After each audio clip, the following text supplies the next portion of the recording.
This is the Off the Break Podcast, your podcast dedicated to current movie theater news, operations, and insights from the people that book the movies. Now, here are your hosts, Cody, Kyle, and Ken.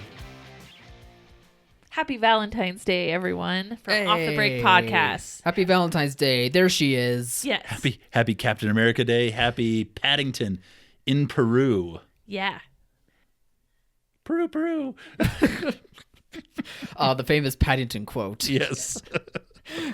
The cherished classic. Oh, I am ready for this weekend. A couple of A titles on Valentine's weekend. We're going to blow the doors off, and we're seeing big tracking for Captain America. We're seeing decent tracking for Paddington. Mm-hmm. And the weekend's only beginning. And we know that Paddington's good because it's already made $100 million globally. It hasn't even opened in this country yet. Oh, I always forget that. Was it Thanksgiving or Christmas in the UK? I think it was Christmas. I think it was Christmas in the UK. Stupid numbers. Yeah. So we know it's good. It's like a national treasure. Paddington's a national treasure in like Britain, I think, which makes sense because it's a British movie. So it has a different title? No, well, just the Paddington books and movies and stuff in general. I was like, it's not Paddington in Peru, it's Paddington's National Treasure. That's what I heard. I was like, okay. Paddington goes overboard. There's a treasure hunt. I thought he was looking for like a family member. There's treasure involved. I meant a national treasure as in like. I am way more in on Paddington if this becomes like a Nicolas Cage National Treasure type movie. Honestly, fourth movie, treasure hunting with Nick Cage, it could work. I just learned Antonio Banderas is in the third one, so. Oh, nice. It's off limits. Why not have Nick Cage be in the fourth one? Antonio Banderas. I see what they were doing. Yeah. No, these are going to be big openers. Paddington, obviously, kids' movies have better legs than superhero movies. They have their huge drop, as Cody says. Yeah. Superhero movies are front-loaded. All in the first week. Always, like clockwork. Yeah. That's why you brought me in on this episode, right? Yeah, gee, thanks. Lay the groundwork. No, Cody Zissou. We brought you in for a completely different subject. But it's solid weekend. Captain America, where are projections at right now, Cody? They're still saying it depends because it's a holiday weekend, so there's a 3-day and a 4-day. So they're hoping for 80 million. President's Day is a real holiday. Yeah, they're counting it. They're hoping for 80 million for the 3-day and 94 up to 94 for the 4-day. They called it a 4-day. I did see that 27% of American schools have Monday off for President's Day. Right. When do we report anything if it's 27%? If it's not 27% of people have live worms in their noses, like wait, 27% is not a number that you report. It's not an important number. Oh, it's not a big deal enough. No, it's nothing. Yeah, it's nothing. Our kids have it off. That's weird because we go weird that it's a low number, right? Guess what they get to do? They get to come to the office with us because we have to work. Oh boy! You would think a day with the grandeur, the name of President's Day, which should be the best day, in the world. We were the first one with a elected president. Mm-hmm. President's Day, and like 76% of kids still have to go to school. America. Yeah. just a weird situation. I remember going to school on I remember President's Day sales. Do they even have those anymore? Oh, I'm sure they do. They're just online. We don't have stores anymore. I'm going to say, if you don't buy your washer and dryer appliances at Christmas, there's always President's Day sales. I thought you were going to be like, are you even an American? I thought you were going to go there. Then if you miss that, there's always Memorial Day right before summer. Support your president, buy a dishwasher. Made by Americans. But it's not going to be a $100 million opening for the 3-day without a major surprise. I don't think so. Yeah.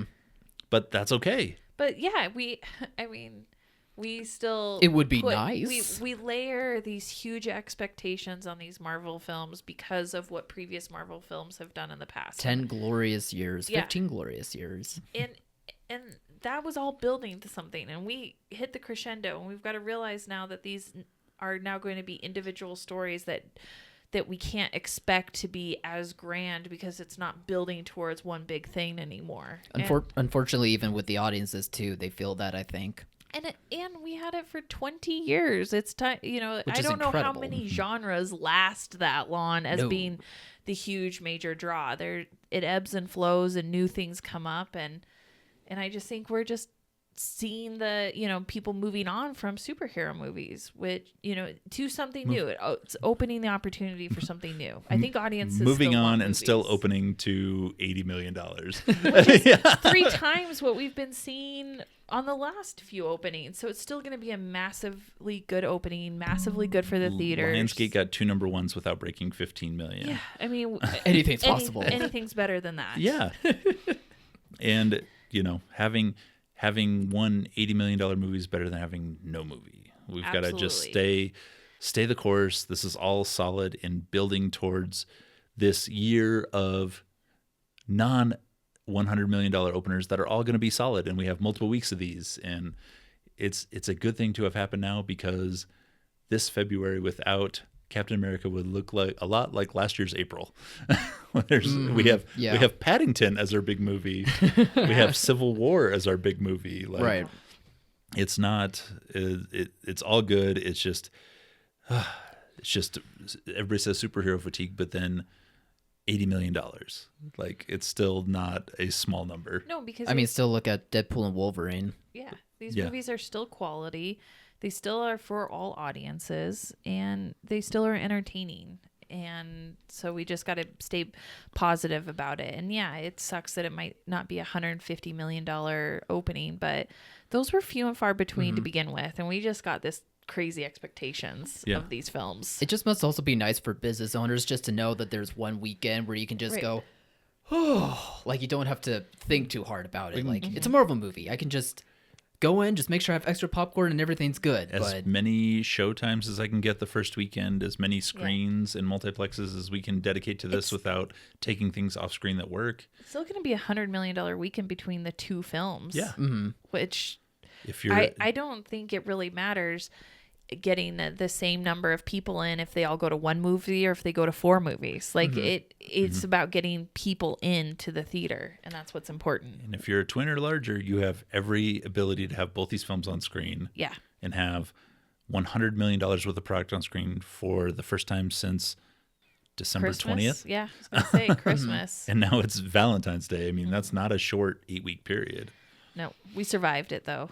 Well, I'm not sure if Kyle survived. He saw 3 movies this week. I know. He Kyle saw saw 2 movies yesterday. Actually, all on the same day. He saw 3 movies on the same day. I had to watch. Well, I didn't have to, but You didn't have to watch any of these on the same day. I was watching October 8th because we got a screener for it thanks to Briarcliff. And then as soon as I was wrapping up on it, Cody asked if we wanted to go see Love Hurts. Yeah, I didn't want to work, and I wanted to sneak out and go to the movie. And Kyle already had plans to go see the early show of Captain America. Yeah, so a triple whammy of a day for me, that's for sure. All right, well, let's start with your first film of the day. How was the October 8th? That was a tough watch. Documentary about the conflicts going on over in Palestine, but so obviously it's very topical and it's very upsetting to watch and just relive like the events that we're going through with everything over a year ago. But it comes from the viewpoint of the Jewish communities, and especially the Jewish communities on college campuses and in media, because it's a documentary that focuses about how despite there trying to be a ceasefire, it feels like there are lots of attacks, both in person and on social media and in the media, that is saying that the Jewish community as a whole is the cause for everything going on, when it's, you know, the Hamas terrorist group. But the translation just got lost within the media that now there's just anti-Semitism on the rise. Some of like the hugest rise that they've seen for the last handful of years. And they especially were noticing that within like college campuses and social media, like I said. So I'll be the first to admit, like, when it comes to these conflicts going on, like, there's just so much history that is going on that, like, I can't wrap my head around it all. So I'm not going to be like the best judge on this documentary, like giving the best insight into that whole conflict. But I guess in terms of like zeroing in on still a horrible thing going on, which is anti-Semitism, I felt it did hit me in the emotions. Like, it did hit me from that standpoint. Like, yes, obviously, for the Palestinians, this is all awful, but it's also causing conflict on the other side too, when instead there should just be a come together moment, obviously. Like, everyone wants this to end. Right.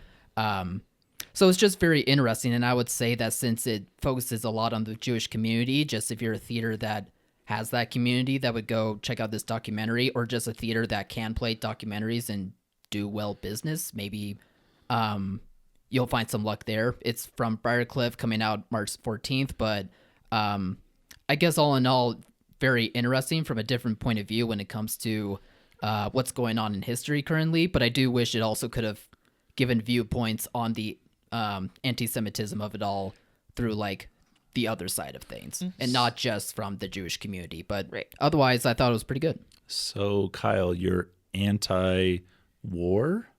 Weirdly, yeah. That's as an American, hot take of the day. We turn this camera around, we'll see Kyle's amazing display of munitions and war relics. Hey, I still like my guns. Don't get me wrong. But Yeah.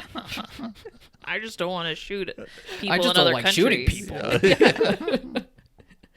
But yeah, I don't know. It was just kind of mind blowing to see just how much anger has risen from it just piling on. Like it just feels like dogpiling. And while there's good intention on being angry at those that is causing all of this to happen, it's obviously not from the majority of like one group. Right. So, yeah, it's just hurtful to see people taking things wrongly, but it shines a light on how the media can, whether purposely or not purposely, can just have that effect on people. Right. Manipulate the narrative. Yeah. Speaking All right, of manipulating the narrative. Right. Then we snuck out of the office because I felt like it and I didn't want to work. I had cookie dough bites. Yeah. You had frozen cookie dough bites. Yeah, they did hit pretty good. I did my normal bunch of crunch and popcorn combo. Kyle's inside theater secret is get a freezer in your lobby and sell frozen cookie dough bites. Under the seat, like a mini freezer under the seat. So they stay fresh. Let in them between. keep cool during the trailers, and then I'll be ready to go. This is everyone's Kyle's mistake. so wonderful that he took the frozen bites out of the freezer and replaced them with a warm one that he had. So, so the next person can enjoy You it. guys were praising me for being this nice guy, but I just truthfully didn't want to walk a few steps. I can't think of the word to describe Sometimes that. kindness is Intuitive? easier, Kyle. Yeah. I mean, yes, I'm a nice guy. Let's go back to I the was conflict thoughtful in of Israel others. and Palestine. Yeah. No. I think We- everyone's being mean. We saw Love Hurts together, and This was the one movie that I really wanted to see. It's from Christmas time, going through the last few weeks. This one got me, and I was really excited for it. And then it had such a terrible Rotten Tomato score, and then it didn't open so poorly. It wasn't that great either. I'm gonna be honest. I was like, what is happening here? Because this looks so cute. And it was everything I thought it was going to be. Mm-hmm. Everything you thought it was gonna be. Yeah. It feels like there's more to add on to that, Cody. What else? Well, I do think that there were 5 or 6 changes to tie up the plot a little bit better and tone down some of the rated R stuff would have made a completely different, better movie. Like, I mean, maybe not completely different, but just elevated it up to just stronger. And brought it be a lot to better. PG-13 audiences. Yes, it really should have been PG-13 audiences. It could have. Yeah. There was no like sexy time stuff in it. It was mostly just violence. There was a little bit of language that you really actually didn't need. Even the F-bombs, like normally that's not like noticeable to me, Yeah. but even in this movie I was like, Did they need that? I don't know, a little forced for some reason. I don't His know. character would have been his character is so goody two shoes in the beginning of it that it would have been funny to have like Him drop the F-bomb at the end because it's Yeah. PG-13. You can use one. Yeah, One. yeah. Honestly, but- that would have been pretty good. but that all would've hit. of the cursing would have been like the makeshift makeup word curse Yeah. and And stuff would have been funny. My thought was to either make it more realistic or more comic booky, and having people drop, oh fiddlesticks. Yeah, fiddlesticks. Oh, Stuff like that. everyone else's nights all the around him as a characters, result all the of other him. characters, Yeah. like when they swear, they put in absurd ones to make it more comic booky. Like Right. it just kept bouncing back and forth. But I mean, it was enjoyable. I think there were some changes they could have made. Obviously, the rating, but casting was fine. Yeah. The The writing action had some. was so good in Yeah, it. action It was still good. pretty good. Yeah. There The were- director was interesting. Like it was interesting to watch. There were a couple scenes where the perspective of the action was close to the actors and from different angles that I found was visually very like engaging, and I really liked it. Like a scene that was through the refrigerator where every time they opened the door it was like they were in a different position. Oh yeah. Same thing with the microwave. Every time it like turned the microwave turned around, you saw through the little window them fighting. Like there was just some fun things like that in there. Yeah. That I really enjoyed. Yeah. Some of it was very clever, fight wise, I thought too. But I think the biggest issues I had with it was they killed the happy-go-lucky boss guy. I'm gonna spoil it. They killed the guy. No one saw this movie. It was Rudy. It was Sean Astin. They killed him, and they didn't need to. I've stopped trying to block spoilers on this show years ago, Ken. It's okay. Yeah. Pause. Stop the episode. Yeah. Spoiler alert. This is my pause. Keep going, Cody. What were you going to say? Beat up Ki-Hwan. Ki-Hwan. I believe that's how you pronounce it. Yeah. Too much in the beginning before he like got into his tiger mode.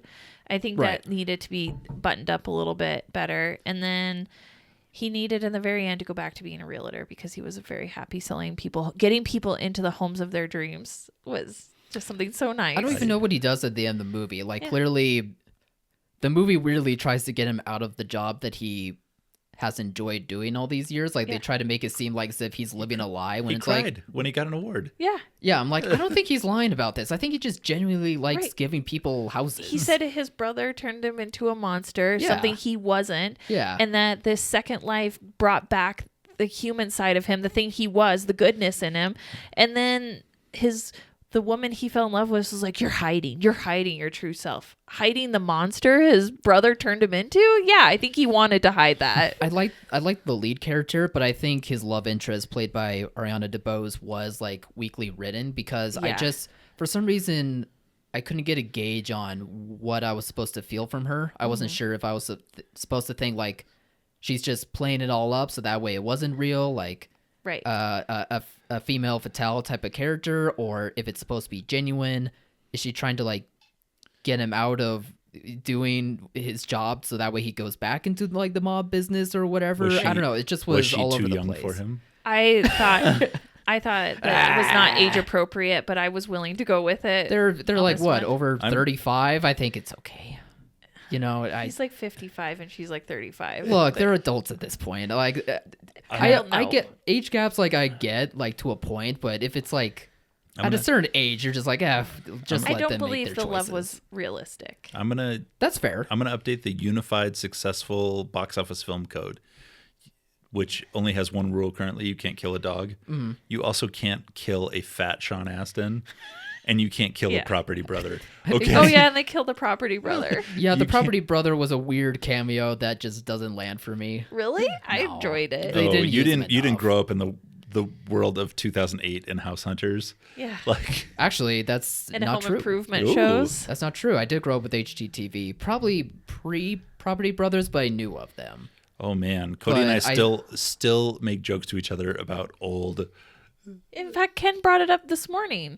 He's really like, remember the Canadian guy that used to do all the rentals? The rentals? And I'm like, Scott McGillivray? He's like, yeah, that guy. You know the host by name. I loved Scott McGillivray, and I was like, I'm totally gonna go and have rentals in my adulthood. I can't afford. I recognize this guy. I can't afford to buy him now, but how do you spell his last name? McGillivray. Gillivray. Gilvery, that's not how you pronounce it. There's so many ways that. Yeah, that guy. Not a guy I'm familiar No, see, it's with. He was too late. Kyle, I don't think you were in this world. Just you weren't. The Property Brothers were at the tail. They were at the tail end of us. Yeah. So if they were before you, they were way before. You were way after us. Yeah. But regardless, you can't kill.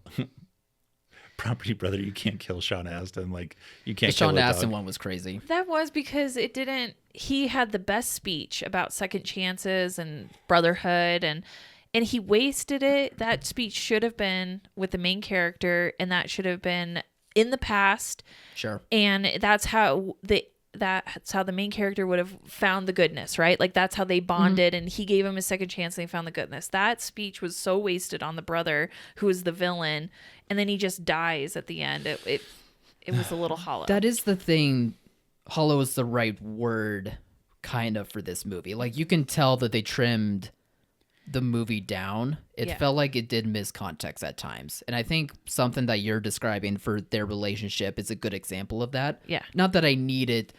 I appreciate this runtime and how much of a breeze Oh my this gosh, movie it was is, so well but paced. It was so good. there is such a thing as trimming too much of the fat off. Right. Like, it just needs a bit more meat to it. Like, and for not just that arc, but for a lot of the arcs and throughout the movie. Like, there was a picture of them riding bikes near the coast. Mm-hmm.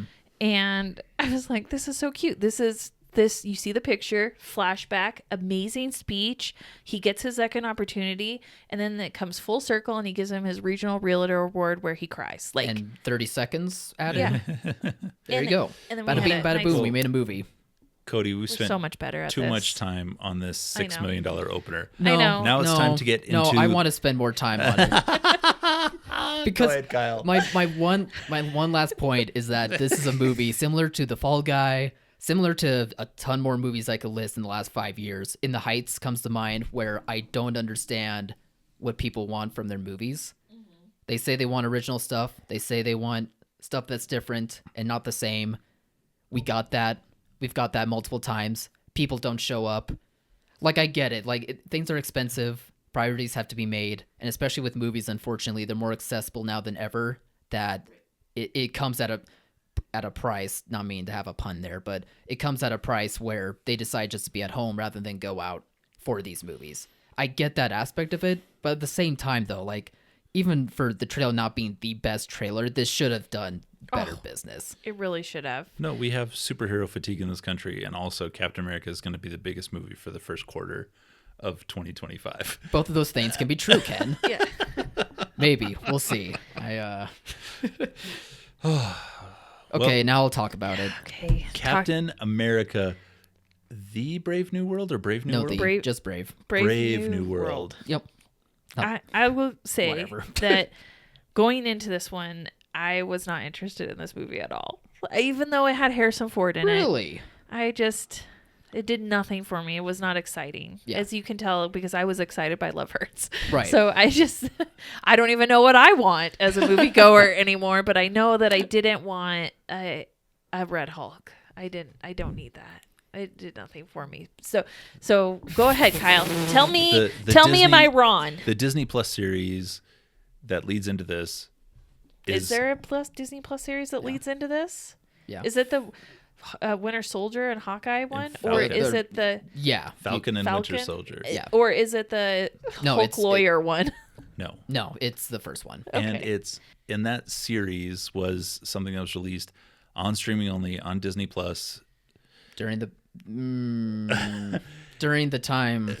That's $1, Kyle. Dang it. All right, that's fine. you Thought I could work around it. Fine. I almost walked myself into So- it, and then I walked Kyle I was into so it. touchy. Understanding just lit lightning. You just through went, there. Kyle, All the you go ahead. synapses firing. Push me over. The series was a masterpiece. It was very well done. It looked like a Yeah, Marvel it's good. movie. It was very well written. It cost over $200 million. Like, Not wise, but no, it was one of these, like, we need people on our channel. We need people with our content. So we're right, gonna they were spend just the money. starting Disney, yeah. So it was huge, and it was like, okay, like, I personally need a continuation of the story because it was a great piece of Marvel film. Like, you would put it, maybe it's 10 hours long when you put it on its face value. So it's better than some. I mean, it's better than Ant-Man Quantumania. It's better than the first two Hulk movies. It's better than a lot of these things that have existed in the Marvel universe. So it's a good thing. So continuation of this should be another good thing. What happened, Kyle? It was not a good thing. Oh, No, it just felt shallow and felt like it was being held by Scotch tape. To be honest, I just didn't get the vibe, at least from seeing the show, that it had like an energy and a purpose and was interesting. Not that you need to like watch this show to like watch the movie, I guess, but just for context's sake, like going into this movie, I was hopeful because I saw what they did before and it works. Plus the other three Captain America movies do similar things like this movie does, to where it's like a government espionage. Not everything is what they seem type of storyline going in. So I know like they are capable of doing that. And we're going into March, which is espionage month, with all the movies we have coming. Yeah. Timely. But I don't know. I just came away being very disappointed by it. I just felt like it was a movie that just meanders and had those themes I was just describing, but couldn't live up to expectations or have much meat to its own story. I felt like most of the cast was trying, but they just weren't able to get a chemistry or a flow going between each other. Action's decent, but I don't think most of the movie is that well shot. Outside of like a handful of scenes. And like I said, there's elements in the story that as a standalone and as like connective tissue for some things here and there, like it is kind of interesting and could have worked, but it just wasn't able to come together very well. So I hope this movie still does well business wise, but I don't know. I have some questions for you. I didn't enjoy it. I'm going to set aside the Anthony Mackie being Captain America thing because I don't think that that's Perfect choice. right. He's an good, issue. just not a good movie for him. I want to concentrate more on my questions on Is Anthony Mackie shirtless? No. One scene. Yes. I mean that you have to have that. That's a given. It's a bit brief, but it's there. It has to You see be his there. briefs? Yeah. Wait, no, Ken. Oh, he's gone.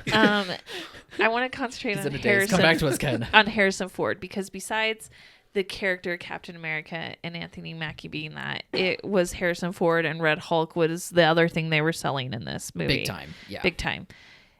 Too much. I feel, and this is just my opinion, that Harrison Ford has hit the old man, I'm just doing movies for a paycheck stage. Okay. I think we can all agree on that. Yeah. I think when they hit that part of their career, they lose chemistry with the other actors because they just don't care, because they're just here for a paycheck. I was Indiana Jones. I was in Star Wars. I've done my thing. You're just... I was in Blade Runner. I was in Air Force One. Yeah. I was in movies. Oh, Yeah. Capital M real movies. movies. Which is something I didn't think I'd I have say. a question, but... and I don't want to interrupt, but Hold I on. have to. Okay, hold yeah, on. Let you me just go get it out. after Cody. And then, so do you think that that is jeopardizing, like, when you, like, I don't think he's a draw, and I think that when would not be surprised that him and Anthony Mackie didn't have chemistry, and that did that work or not? No, you hit the nail on the head. It doesn't work. Yeah. I don't even know how to explain it. No, I felt like I've seen other movies of Ford's where he's sleepwalking just for the paycheck, much worse than this one, but I would still agree with you that he's not trying here. And to be honest, I don't blame him. Yeah. I honestly don't blame him for not trying and just taking the paycheck. Although I'd never needed him having his face on a Hulk in my life, Yeah. and still seeing it in theaters was disappointing to me. I don't know. It just... He's so something old. about it just bothered me. He's so frail. There and is- then to turn into a Hulk is just I'll say ridiculous. this: when he transforms back to his normal Yeah. self from Hulk, and of course, like when you do that, like you're basically shirtless and Yeah, only you have no like clothes pants on. or whatever. It didn't look good. No, he's Poor an old the, man. The poor man. The poor man. Things sag And- for men too. Yeah, it just wasn't a good. I was like, why did you show that? And Why we did you do that to him? Oh, You didn't need to that's- show that. That's rough. Okay, Ken, go. Okay. Quick. Look. So, Marvel just made Deadpool. They did. Movie was so full of references and pop culture and things like that. Yeah. Harrison Ford is playing a president who is obviously on a plane that is named Air Force One. Oh, Ken. There's Marvel has been so good at making these references to movies that they don't own, they're not a part of. He's the president. He turns to the Red Hulk. Does he say, "Get off my plane"? No. No. No. Not even any like I knew- audience. I knew where you were going with that, Ken, and I didn't want to break that to you. It's low hanging Why? fruit. This is what. Yeah, it's this just is this movie doesn't have anything. It's Right. just not a good movie, and I feel bad for saying that because Right. obviously I want this to do well business wise, and hopefully it does. But Hopefully I'm just being a party pooper. Get off my but it's plane? Just, no, get off. No, they're on the plane and they fly safely. He could even said it as a joke. Like, can I get a Coke? No, we only have Pepsi. Get off my plane. Like, Yeah. come on. Hey, get off my plane. Like, Yeah. what? Yeah. Okay, Mr. Just President, if you shoehorn say it so. in if you have to. It doesn't even have to make sense. Just no, say it. Just say the line. Call the airplane, get off my plane. Plane. I don't Yeah. know. No, it's just the movie's not good. Oh, bummer. Yeah. I would have even been okay if Anthony Mackie as Captain America said it. Sure. And then Harrison's just like, shut up. Yeah. He doesn't even have to be in the scene. Yeah. As long as somebody says it. A flight attendant, because the guy is too drunk on a different flight, says it. No, it's just no. That's what I just mean, though. It's a movie without any meat to itself. It's just there. That would have made me go see it. If you're like, it's in the movie, but Harrison Ford doesn't say it, I'm like, I'm still going. That would have been enough for me. I think Good enough. That's what Marvel has lost that. I think that's what I'm worried about as budgets balloon and returns are being streamlined into theatrical and streaming only, that through the green lighting process, too many hands have to sign off on too many check boxes, and things are just getting watered down to the point where Yes. it's not creative, no dialogue. Yeah. Everything feels like the industry feels like it's both playing too safe and not knowing what to do. Right. So They just go safe. So it takes crazy chances that are just dumb from the get-go, or plays it safe. And look, I'm not saying like a 4-quadrant superhero movie needs to be ballsy. No, You know, we don't It doesn't need to be- ballsy anymore. It doesn't need to be edgy. I'm just saying that it needs to we all just need to loosen our reins just a little bit, so that way we can allow the best product to happen. Because if you tighten everything up, you're not going to get anything memorable, and then you're wondering where's all the money? Well, I thought I this think would do well. That's Oh, why no. Deadpool worked, because they did loosen the reins on that because they had to. Sure. And, I mean, I don't like that movie, but I can't deny that they let them go hands on. right. And they had some funny Or lines. hands and, off, I mean. and some funny scenes. And Yeah. it worked. Yeah. So Okay, I feel better. I'm thinking about Cavalrine again. I just want to watch Air Force One again. Yeah. Well, speaking of watching Yeah. movies again, do we want to go on to the popcorn bucket pick? Yes. Because I'm tired of talking about movies that make me sad. Yeah, Cody Yeah. Zissou. What'd you think about The Life Aquatic with Steve Zissou? Wes Anderson classic. Okay. So to set the stage of my viewing I experience. love that every movie Right. that She you has see to and talk fr- about. Let me paint a picture. Yeah. Let me paint the picture. Where'd Where'd you get in that our top room. hat from? It's Hollywood. Yeah.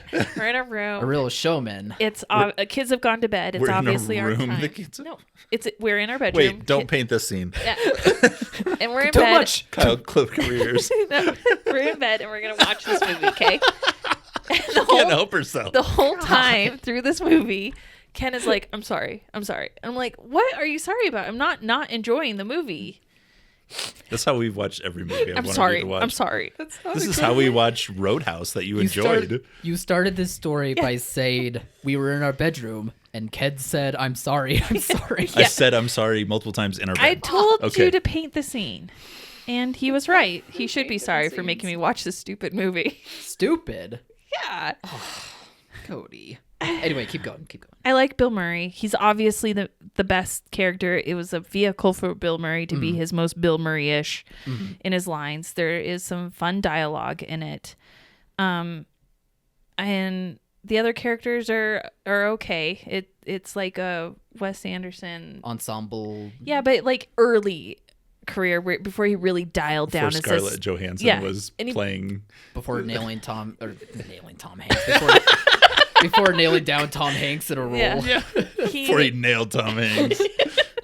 Kyle, I don't even have to tell you to Let me clip paint that. you a picture. I don't even have to tell you to clip that. Yeah. You know that's getting clipped. I got 5 on the Rolodex right now. So I didn't love the movie. That's fine.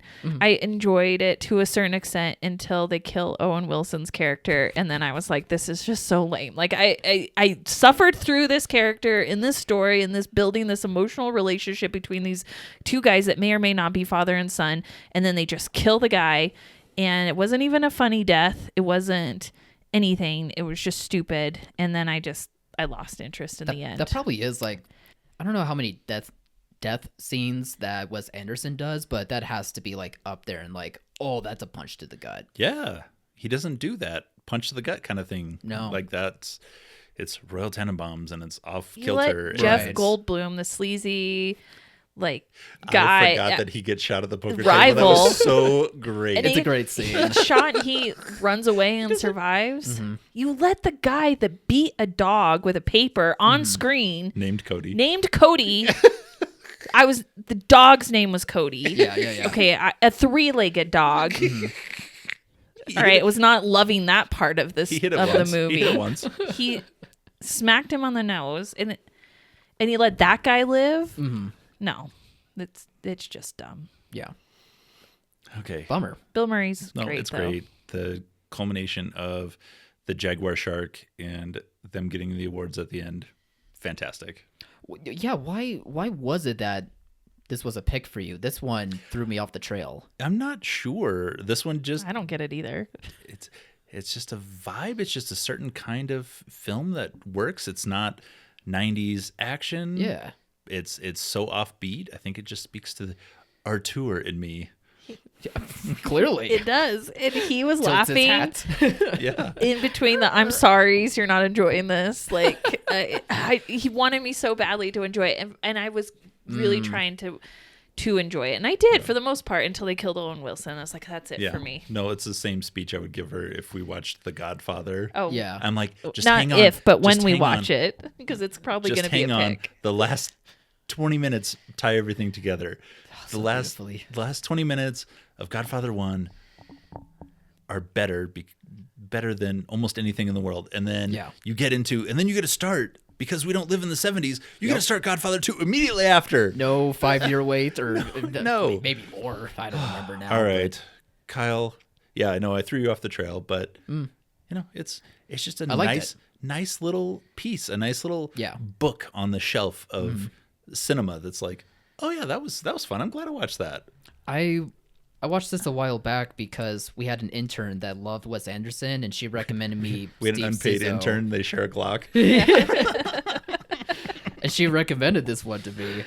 And this and Moonrise Kingdom are like changing my tune about Wes Anderson. Like, for some reason, I just understand Wes Anderson movies a bit more now. Like, I thought they were just too of a particular taste that just wasn't mine. But now that between this and seeing Moonrise Kingdom, I'm like, oh, I get it now. This guy's awesome. Like, exactly what you're saying. Like, there's just a vibe and like a innocent quality to it. But yet when you get to the meat of the story, it's like tragic father-son relationships, like just like a healing process of those two. And Revenge tale about a narcissist, and then all of Yeah. a sudden there's an animated seahorse in a Ziploc bag. yeah, like you're describing these things. You're like, how does this go together at all? But he just makes it work somehow, and he just makes the movie feel clever. Every time. The humor's clever. Every time I see the Jaguar Shark, I get excited. Yeah. Yeah. I know it's stupid. It's a jaguar shark. I wanted them to kill it at the end. I needed the Because it ate revenge. Esteban? Yeah. It's a the whole shark. It's point supposed of to eat Esteban. Yeah, someone needs it. If you have a shark in a movie, you can't just get away clean. Imagine what Jaws would be like. I'm putting if Deep everyone Lucy. lived. I'm putting Deep Lucy in the I'm not bucket. I'm putting saying- Shallows in the bucket. I'm not saying that people shouldn't have got away clean. I'm saying the shark shouldn't have gotten away. Oh well, okay. Yeah. But There are yeah, consequences for eating people. I got to hold that shark these sharks accountable. need to be brought to Well, justice. Cody, Yeah. pick out the movie this week. There's one you're not going to like and one you're know. really not going to like. I know. Okay. Now I'm nervous. I don't know. You guys just keep describing these movies that way, and I have no idea what to expect out of it. Natural Born Killers. I tried to watch the trailer Why? for that, and I was like, I This can't. is- I don't this think I'm is- going to like this at This all. is Shayla's pick, Yeah. who thought it was a Quentin Tarantino movie, which I can see. Yeah, the A little title bit, gives it. but Yeah, it's- Kill but it's Bill an vibes. Oliver Stone movie, and we went back and forth, and we went through. We were trying to guess what it was because she's like, I think it's a Tarantino movie, and it's got a lot of blood and violence. So I thought it was From Dusk Till Dawn. Oh, Because that it's would, Robert yeah, Rodriguez. Yeah. And I had that set in my head. And then she's like, and then I told her that's Cody might like that because it's got vampires and it's kind of into the beginning's Salma weird. Hayek in her like 20s. The beginning's, that's a bit beginning's generous, weird, but okay. but there may be parts of this that Cody picks out that she likes. Right. And she's like, no, it's not. It's not From Dusk Till Dawn. And then we went through all the Tarantino movies. She goes, no, it's not one of those either.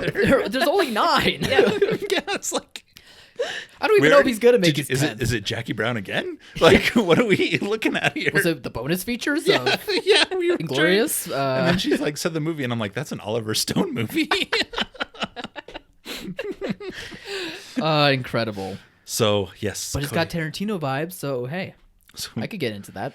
Should we watch that tonight on Valentine's Day? it's a perfect. Set the scene for us, Cody.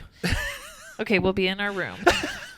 I will. Ken's still apologizing. Yeah, Ken will definitely be No, apologizing. I a didn't lot. pick this. I didn't make you watch this. For Shayla. Shayla better be calling and apologizing. Yeah. And I will be scrolling on my phone. I will definitely have the phone ready to be distracted from the terrible movie I'm about to watch. Wow. I don't I hope know I if you'll enjoy be it. able to avoid it. Rodney Dangerfield should have won an Oscar for this because he is a bad man in this movie. Oh, I like that Rodney take. Dangerfield Yes. plays the villain. Well, He Or a plays villain? He plays a villain and a victim in this movie. Rodney Dangerfield. interesting. Okay. I've never seen this. I have no idea what that means. Woody Harrelson plays Woody Harrelson. Yeah.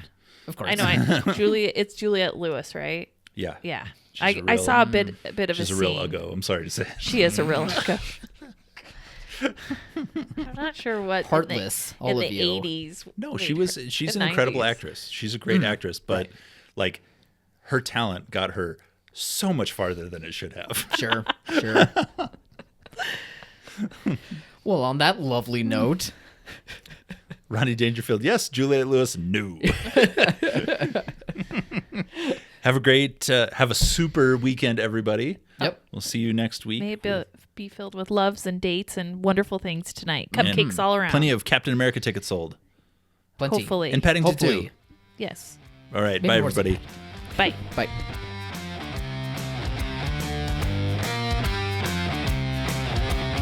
Thank you for listening to Off the Break Podcast. Find us on all podcast platforms and be sure to like and follow our Facebook and Instagram pages at Off the Break Podcast.